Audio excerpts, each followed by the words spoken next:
జీవితాన్ని మార్చేసుకోవాలని అందరికీ ఉంటుంది, కానీ నిజాలు ఒప్పుకోవడానికి మాత్రం మనం రెడీగా ఉన్నాం. నువ్వు నిజాలు ఒప్పుకోవడానికి రెడీగా ఉంటే ఈ క్షణం నుంచే మన బతుకులు మారే ఆలోచన నా దగ్గర ఉంది. చెప్పంటావా? విను. ఇప్పుడు జీవితంలో అన్నీ నీ ఇష్ట ప్రకారమే జరగాలి. నీ మాట కాదని ఎవరైనా అంటే చిర్రెత్తుకొచ్చేది మనకి కదా. మరి నువ్వు చెడిపోవడం, నువ్వు పాడైపోవడం, నువ్వు ఎదగకపోవడం కూడా నీ ఇష్ట ప్రకారమే జరుగుతుంది. అది నీకు తెలియట్లేదు అంతే. నన్నేం తిట్టుకునే అవసరం లేదు, నీకు అర్థమయ్యేలా చెప్తాను నేను. ఇప్పుడు పలానా కూర వండితేనే అన్నం తింటాను అనడంలో నేను కొట్టేవాడు లేడు. లేదు, నాకు అక్కడ అన్నీ కంఫర్ట్గా నేను అనుకున్నట్టు ఉంటేనే నేను ఆ పని చేస్తాను, అక్కడికి వెళ్తాను. అక్కడ కూడా నువ్వే గెలుస్తున్నావు. ఏం వెళ్తాను రా ఈ రోజుకి, ఇంకా రేపొద్దు నుంచి వెళ్దాంలే అని వాయిదా వేయడంలో కూడా నువ్వే గెలుస్తున్నావు. ఎందుకు గెలుస్తున్నావు అంటే అలా వాయిదా వేయడాలు, కూర బాగోకపోతే అన్నం తినకపోవడాలు, లేదు అన్ని సౌకర్యాలు ఉంటేనే నేను అక్కడికి వెళ్తాను, ఆ పని చేస్తాను అనడాలు అన్నీ నీకు నచ్చి చేస్తున్నావు. అంటే మనల్ని సర్వనాశనం చేసేసే కళ్ళన్నీ మన దగ్గరే ఉన్నాయి. వాటి వల్లే మనం నాశనం అయిపోతున్నాం. నీ ఇష్టాన్ని నువ్వు దేంట్లో చూపిస్తున్నావు తెలుసా? నువ్వు పాడైపోయే విషయంలో చూపిస్తున్నావు. వారానికి 2-3 సార్లు పార్టీకి వెళ్ళందే, ఒక 500-600 ఖర్చు పెట్టిందే, నీకు నచ్చట్లా. ఎలా అన్నా కష్టపడి ఆ డబ్బులు సంపాదించుకురావడానికి, ఎలాగోలా కష్టపడి అప్పు చేయడానికి, ఎలాగోలా కష్టపడి ఆడి దగ్గర ఈడి దగ్గర చెయ్యి చాపడానికి నీకు మొహమాట ఉండట్లేదు. ఆ డబ్బులు వెళ్ళి ఖర్చు పెట్టేయడానికి నీకు అస్సలు చేయం కుట్టినట్టు కూడా అనిపించట్లేదు. ఎందుకంటే అదంతా నీకు ఇష్టంతో చేస్తున్నావు. అలా నువ్వు వెళ్ళి 2 బీర్లు వేసిన వెంటనే అలా వెళ్ళి నువ్వు 10 మందితో కూర్చుని బాతాకాణీలు పెట్టుకుని టైం పాస్ చేస్తావు అంటే నీకు హై వస్తుంది. అది నీకు నచ్చుతుంది.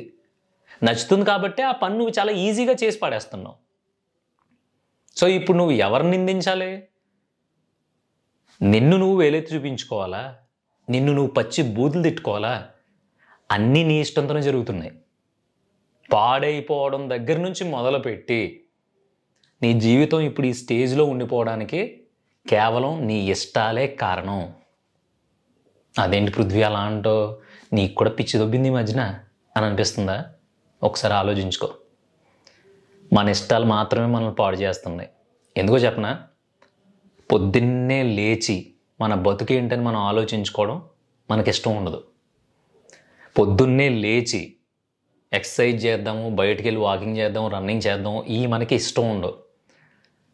లేదు, ఖచ్చితంగా ఈ పని చేస్తే నా లైఫ్ చాలా బాగుంటుంది అనేది మనలో ప్రతి ఒక్కరికి తెలుస్తుంది. కానీ అది కష్టం కాబట్టి ఆ పని చేయడం మనకి ఇష్టం ఉండదు. పలానా అప్పుడు ఎవడో హ్యాండ్ ఇచ్చాడు, ఎవరో అబ్బాయి మోసం చేశాడు, లేదంటే ఎవరో అమ్మాయి మోసం చేసింది. ఈసారి పొరపాటును కూడా ఎవరికి లాక్ అవ్వకూడదు, ఎవరికి సరెండర్ అవ్వకూడదు, అసలు మన ఫ్రీడమ్ని ఎవరి చేతిలోని పెట్టకూడదు అనేది నీకు తెలుసు. అలా పెట్టకుండా ఉంటే చాలా హ్యాపీగా ఉంటావు నీకు తెలుసు. కానీ అలా చేయటం నీకు నచ్చదు. నీకు ఎవరో ఒకరు తోడు కావాలి, ఎవరో ఒకరు ఫ్రెండ్షిప్ కావాలి. నీతో ఎవరిలో ఒకళ్ళు ఏదో టైంలో పక్కన ఉండకపోతే లిటరల్గా నీకేంటో పిచ్చెక్కినట్టు అయిపోతుంది. అది కూడా నువ్వు ఒంటరిగా ఉండడానికి ఇష్టపడట్లా. సో ఎందుకంటే నీకు నచ్చట్లేదు. సో ఇక్కడ బాగుపడే విషయం ఏదైనా సరే మనకి నచ్చట్లేదు గుర్తుపెట్టుకో. నువ్వు పాడైపోయే ప్రతి విషయం నీకు నచ్చుతుంది. ఈరోజు ఆదివారం వచ్చింది, ఆఫీస్కి సెలవు, ఏముంది ఈరోజు టైంపాస్ చేసేయాలి, రేపొద్దున ఆఫీస్కి వెళ్ళిపోవాలి, అది నీకు నచ్చుతుంది. అదే ఆదివారం బండి తీసి ర్యాపిడో తోలితే 1000 రూపాయలు వస్తాయి, అది నీకు నచ్చదు, ఎందుకంటే దాంట్లో కష్టపడాలి. లేదు, అదే ఆదివారం వేరేది ఏదైనా చేసి జాబ్ కాకుండా సెకండ్ ఇన్కమ్ చూసుకుందాం, అది నీకు నచ్చదు, ఎందుకంటే దాంట్లో కష్టపడాలి. లేదు, నాకు పలానాది అంటే ఇష్టం, నాకు బైక్ మెకానిక్ చేయడం అంటే ఇష్టం, నాకు మిషనరీ అంటే ఇష్టం అంటే వెళ్ళి వీధి చివరి మెకానిక్ షాప్ దగ్గర కూర్చున్నాడు ఎలా రిపేర్ చేస్తున్నాడో పట్టి చూడడం నీకు నచ్చదు, ఎందుకంటే అక్కడ నువ్వు కష్టపడాలి కాబట్టి. సో మనం పాడైపోతున్న ప్రతి దానికి కారణం మన ఇష్టాలే. ఇంకొక ఎగ్జాంపుల్ చెప్తాను చూడు. రే బాబు, అడ్డమైన ఫుడ్లు తినకో, బాడీ షేప్ అవుట్ అయిపోతుంది, ఎంత సెక్సీగా ఉంటావు నువ్వు, అలాంటిది అడ్డమైన గడ్డి తినేసి దున్నపోతలో తయారైపోతాం అని చెప్పి మనం తిట్టుకుంటాం. కానీ అది మానం, ఎందుకంటే అలా మానటం మనకి ఇష్టం ఉండదు. అంతే కదా. మంచి ఫుడ్ తీసుకుని కరెక్ట్గా మెయింటైన్ చేస్తే మనం ఎవరో ఇంకో చూడడం కాదు, నలుగురు మనంకో చూస్తారు. 100 రూపాయలు టీషర్ట్ వేసుకున్నా సరే బ్రాండెడ్ బట్టలు వేసుకున్నోడి కంటే తోపులా కనిపిస్తాం. ఆ విషయం నీకు నాకు తెలుసు, కానీ అది మనకి ఇష్టం ఉండదు. అర్థమైందా? లైఫ్ని ఎవడో వచ్చి ఇలా ఉండు, అలా ఉండు, ఇలా చేస్తే బాగుపడతావు, విజయానికి 22 మెట్లు, ఇవన్నీ చదివితే లైఫ్లు బాగుపడవు. త్యాగం చేస్తే లైఫ్ బాగుపడుద్ది. మరీ పాతకాలం మాటలు అనిపిస్తుంది కదా. ఎస్, అయినా సరే సాక్రిఫైస్ చేయడం ఎప్పుడైతే మొదలు పెడతావో అప్పుడు బతుకు బాగుంటుంది. సుఖాలని సాక్రిఫైస్ చేసే పలానా వాళ్ళతో కూర్చుని సోజ్ చెప్తే అచ్చి బాబోయ్ అదిరిపోతుందిరా పదరా వెళ్దాం అనుకునేది ఏదన్నా ఉంటే దాన్ని సాక్రిఫైస్ చేసే. నీకు నచ్చకపోయినా సరే, అరే ఈరోజు అక్కడ ఏదో మామూలుగా టైంపాస్ అవుతుందంట, సరదాగా అక్కడికి వెళ్ళిపోదాం రా అని చెప్పేసి అక్కడికి వెళ్ళి కూర్చుని గంటల తరబడి టైం వేస్ట్ చేయడం మానే. అది కూడా త్యాగం చేసి.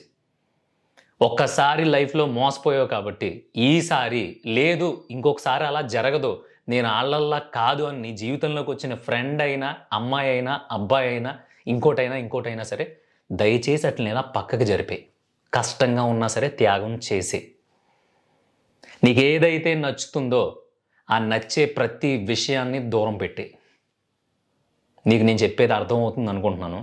అంటే ఏంటి, అమ్మా నాన్నల్ని అంటే తోబుట్టువుల్ని, ఫ్యామిలీస్ని అని ఇలాంటి చెత్త థాట్స్తో ఆలోచించొద్దు.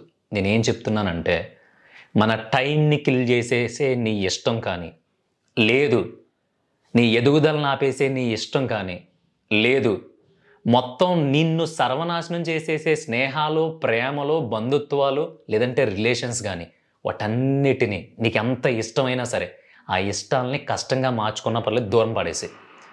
ఎప్పుడైతే నీ ఇష్టాలను వదులుకోవడం మొదలు పెడతావో అప్పుడు తప్ప మన జీవితం మారదు. లిస్ట్ రాసుకోవడానికి ఇదేమీ కిరాణా సరుకులు చిట్టా కాదు. నీకు తెలుసు నువ్వు ఎంత టైం వేస్ట్ చేస్తున్నావో నీకు తెలుసు. ఆ టైం వేస్ట్ చేయకపోతే ఏం చేయగలవో కూడా నీకు తెలుసు. నీకు ఏది ఇష్టమో నీకు తెలుసు. కానీ నువ్వేది చేస్తే పాడైపోతున్నావో అది కూడా నీకు తెలుసు. ఇవన్నీ నీలోనే ఉన్నాయి. నువ్వేమీ తెలివి తక్కువడివి కాదు, ఏం తెలియనోడివి కాదు. వదిలితే దేశాన్ని అమ్మేస్తావు నువ్వు, నాకు తెలుసు ఆ విషయం. కానీ నువ్వు దేన్ని వదలలేకపోతున్నావు. ఒక్కసారి వదిలేయటం నేర్చుకో.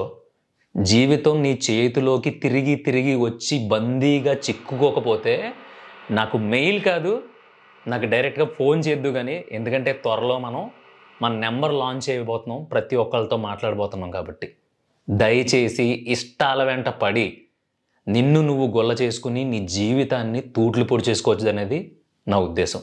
ఎందుకంటే నేను నా ఇష్టాలను వదిలేసుకున్న తర్వాతే నా లైఫ్ నా చేతిలోకి వచ్చింది. అంటే నేను వదిలేయడం మొదలుపెట్టిన తర్వాతే నా లైఫ్ని నేను స్ట్రాంగ్గా పట్టుకోగలిగాను. ఇది నీకు అర్థం కాకపోతే హెడ్ ఫోన్స్ పెట్టుకుని దయచేసి ఒక్క 10 నిమిషాలు ఈ వీడియోని నువ్వు పదే పదే వినగలిగితే నీకు నీ జీవితం మీద క్లారిటీ వచ్చేస్తుంది.